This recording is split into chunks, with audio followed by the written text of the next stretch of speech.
The reason why we had to correct the supposed basket interference that happened earlier at 56 seconds ng fourth quarter. Okay? So,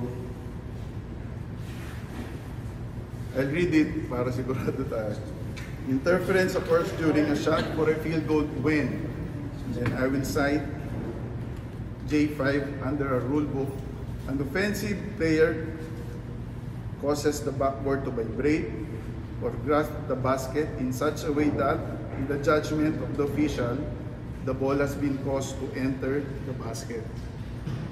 As you've seen in the replay, when Mo dunked the last 56 seconds, nahila niya yung ring pagba. Okay? But the contention of course, the coaching staff was yung bola was straight and entered the ring. Regardless kung may tamaan siya ng part ng ring, okay, the fact na nahila niya yung ring pababa, okay, is a violation already. Considered a offensive basket interference. So, and then, it so happened that tuloy-tuloy yung game, there was no dead ball, and then around 5 seconds remaining, there was a jump ball between Heading and Chris Ross, if I'm not mistaken. So that was the only time that we could review, well, we've been reviewing it habang live ball, but that's the only time na we were able to announce it through our Parker, the correction. So, in the event that there was no dead ball, at natapos yung game with the score, under our rules, we can still correct it. So, the possibility of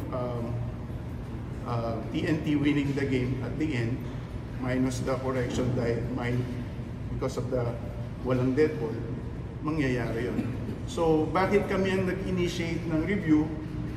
Just like any goaltending violation, we can ask the technical committee, can review it.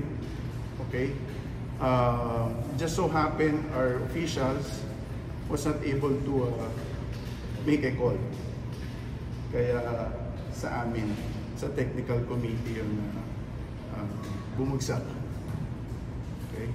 So that's our simple explanation. Any questions?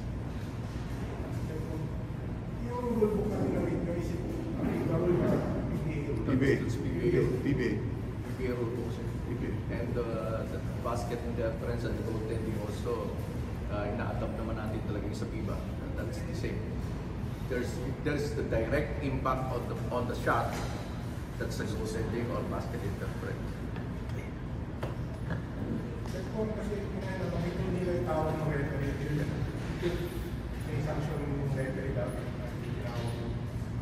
So mag-usap kami, we'll meet after this. But again, just like any goaltending na miss during end game, we reviewed it. We can review it. How do you determine the basketball interference when it was a dunk? Like how do you draw the line between touching the rim upon a dunk and what's legal up against when you should release it? How do you? Well, clearly in the replay, as you've seen, there's a good angle that was shown by TV5. There was a pulling ng ring after that missed dunk. So yung dunk natin should be direct dunking. Okay, so that's the difference.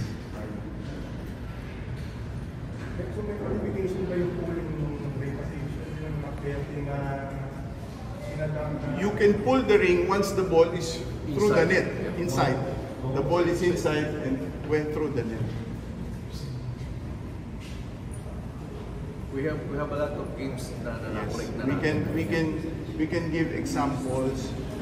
Just so happen, of course, this is game 1 of the finals, but we can give examples ng mga ganitong situations that we've called inoffensive basketball interference. So we are willing to show it probably through our social media platform na mapapakita namin na we've been calling this as an offensive basket interference.